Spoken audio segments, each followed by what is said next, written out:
السلام علیکم ورحمۃ اللہ وبرکاتہ۔ مفتی صاحب، اگر کسی شخص کی 4 رکعت والی نماز میں 3 رکعت چھوٹ جائے تو اپنی باقی تینوں رکعتیں کس ترتیب سے ادا کریں، رہنمائی فرمائیں۔ بسم اللہ والصلاۃ والسلام علی رسول اللہ صلی اللہ علیہ وآلہ وسلم۔ دیکھیے، اگر کسی شخص کی 4 رکعت والی نماز میں 3 رکعت چھوٹ جائے، مثلا ظہر، عصر اور عشاء کی نماز میں امام کے ساتھ شریک ہوا لیکن اس کی 3 رکعتیں چلی گئی، صرف 1 رکعت ملی، تب وہ باقی تینوں رکعتیں کس طریقے سے ادا کرے؟ اس کا طریقہ یہ ہے کہ امام صاحب کے سلام پھیرنے کے بعد تینوں رکعتیں ادا کرے گا۔ ترتیب اس کی یہ ہے کہ سب سے پہلے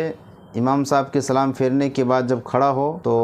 سب سے پہلے ثنا پڑھے، اس کے بعد اعوذ باللہ من الشیطان الرجیم پڑھے، پھر بسم اللہ پڑھے، اس کے بعد سورہ فاتحہ اور اس کے ساتھ کوئی اور سورت ملائے، اس کے بعد رکوع کرے، رکوع سے فارغ ہونے کے بعد سجدہ کرے، دونوں سجدے کرنے کے بعد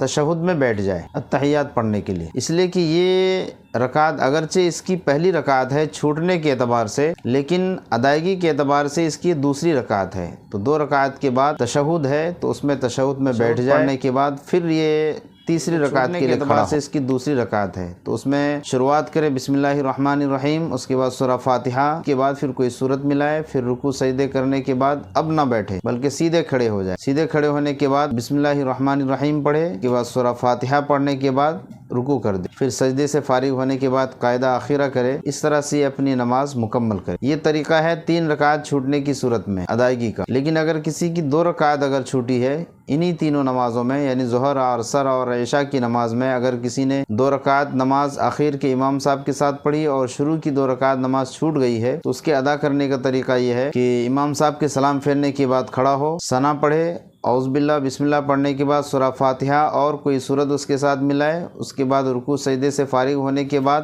اب یہاں قاعدہ نہ کرے، یعنی تشہد کے لیے بیٹھے نہیں بلکہ سیدھا کھڑا ہو جائے اور اس کے بعد پھر بسم اللہ الرحمن الرحیم، پھر سورہ فاتحہ، اس کے بعد کوئی سورت ملانے کے بعد مکمل کر لے۔ یہ تھوڑا سا ڈیفرنس ہے 3 رکعت کے چھوٹنے اور 2 رکعت کے چھوٹنے کے حوالے سے۔ 4 رکعت والی نماز میں، یعنی ظہر، عصر اور عشاء کی نماز میں۔ مغرب کی نماز کی ترتیب تھوڑی مختلف ہے، اس کے لیے انشاءاللہ العزیز دوسرے ویڈیو میں۔ جزاک اللہ خیر۔